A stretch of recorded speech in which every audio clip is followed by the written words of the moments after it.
ready to unlock global opportunities and receive payments from anywhere in the world, even from Pakistan.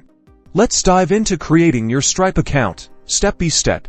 First, head over to Stripe.com, that's stripe.com, and click on the Sign In button in the top right corner, which will show a Sign Up button on the bottom of the pop-up. Click on the Sign Up button. Now, fill in your email address, full name, and create a secure password. Use a strong password that you can easily remember, but others can't easily guess. Click Create Account. After filling up the details, you'll then be redirected to your Stripe dashboard. Look for the Activate Payments button, which is usually displayed prominently at the top or in the main menu. Click on it to initiate the account activation process. Next, you'll need to provide detailed information about your business. Make sure to select the correct business structure, whether it's an individual proprietorship or a registered company. Fill in your business address and accurately specify your business industry. Now, link your bank account. You will need to provide your IBAN number and account details for the bank account you will be using. Double check to make sure your details are accurate. To verify your identity,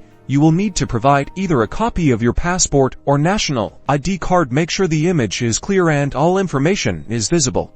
Read Stripe's terms of service carefully, especially regarding acceptable use and compliance for Pakistani businesses. If you agree, check the box to accept the terms and conditions. And that's it. Once Stripe verifies your information, you can start accepting payments from customers worldwide. Remember to always stay updated with Stripe's policies for smooth and compliant transactions. Happy selling!